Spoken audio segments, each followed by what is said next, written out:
Hello friends, welcome to papa's kitchen.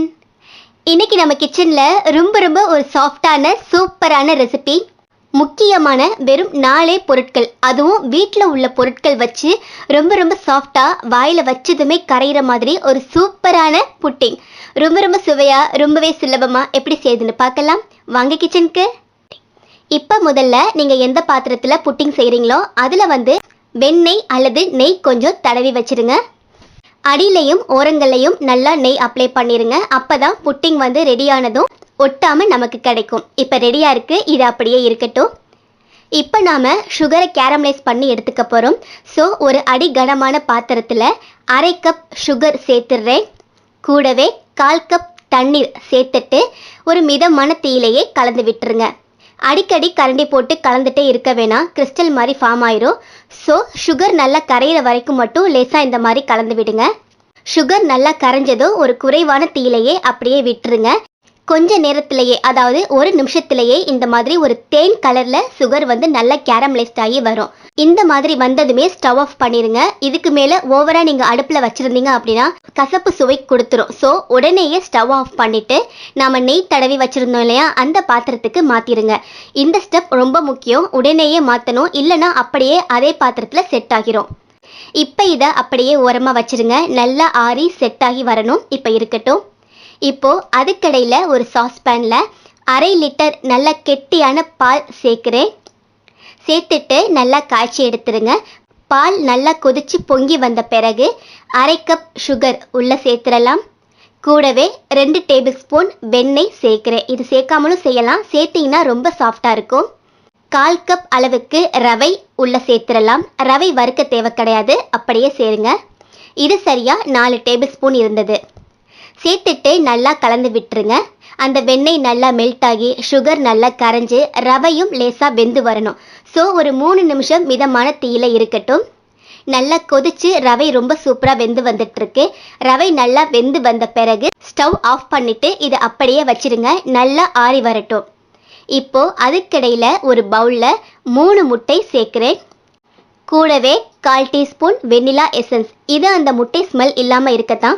Vanilla essence இல்லை அப்படின்னா நீங்கள் ஏலக்காய் பவுடர் கூட சேர்த்துக்கலாம். ஒரு விஸ்க் வச்சு நல்லா பீட் பண்ணி எடுத்துக்கங்க. நல்லா பீட் பண்ண பிறகு நம்ம ரவை பாலில் கலந்து வச்சோம் இல்லையா, அதை மெதுவாக உள்ளே சேர்த்துட்டு கலந்து விட்டுட்டே இருங்க. இந்த ரவை அண்டு பால் மிக்ஸ் நல்லா ஆறி இருக்கணும். ஸோ மெதுவாக உள்ளே சேர்த்துட்டு நல்லா கலந்து விட்டுட்டே இருங்க. இப்போ எல்லாத்தையும் சேர்த்தாச்சு, ரொம்ப சூப்பராக ரெடி ஆயிருச்சு. நல்லா கலந்து விட்டுருங்க. இப்போ ரெடியாக இருக்குது. இப்போ இதை அப்படியே எடுத்து நாம் சுகர் கேரமலைஸ் பண்ணி ஒரு பாத்திரத்தில் சேர்த்துருந்தோம் இல்லையா, அதில் உள்ளே சேர்த்துருங்க. மெதுவாக உள்ளே சேர்த்துடலாம். இப்போ ரெடியாக இருக்குது. மேலே நார்மலான மூடி அல்லது சில்வர் ஃபாயில் வச்சு நல்லா கவர் பண்ணிடலாம். இப்போ ஒரு ஆழமான பாத்திரத்தில் தூக்கி வைக்கிறதுக்கு ஒரு ஸ்டாண்டு வச்சுருக்கேன். கூடவே 1 லிட்டர் அளவுக்கு தண்ணீரும் சேர்த்துடலாம். நான் நார்மலான பாத்திரத்தில் செய்கிறேன், நீங்கள் இட்லி பாத்திரத்தில் கூட இதை செய்யலாம்.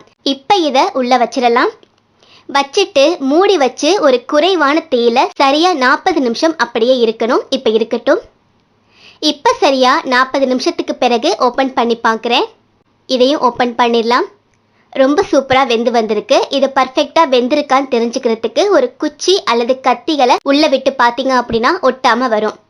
இதை அப்படியே நல்லா ஆறி வரட்டும். ஆறிய பிறகு எடுத்தாதான் கொஞ்சம் கூட ஒட்டாமல் நமக்கு கிடைக்கும். இப்போ நம்ம புட்டிங் ரொம்ப சூப்பராக ஆறி வந்துருச்சு. ஸோ இப்போ ஒரு பிளேட் எடுத்துட்டு இதை அப்படியே கவுத்து போட்டுடலாம். பாருங்க, ரொம்ப சூப்பராக கலர்ஃபுல்லாக பர்ஃபெக்டாக ரெடி ஆயிடுச்சு. பார்க்கவே எவ்வளோ அழகாக இருக்குல்ல. கேரமெல்லாம் பாத்திரத்தில் ஒட்டாமல் மேலே நல்லா லேயராக இருக்குது. அது மட்டும் இல்லை, ரொம்பவே சாஃப்டாக ரொம்ப சூப்பராக பர்ஃபெக்டாக வந்திருக்கு. இப்போ இதை கட் பண்ணி பார்க்கலாம். எவ்வளோ அழகாக கட் பண்ண வருது பாருங்கள். ரொம்ப சாஃப்டாக இருக்குது, வெண்ணெய் மாதிரி. ரொம்பவே சூப்பராக இருக்குது. உங்களுக்கு பிடிச்ச மாதிரி ஷேப்பில் கட் பண்ணிக்கங்க. கேக் பீட்சா மாதிரியோ அல்லது இந்த மாதிரி ஸ்கொயர் ஷேப்லேயோ கட் பண்ணிக்கங்க.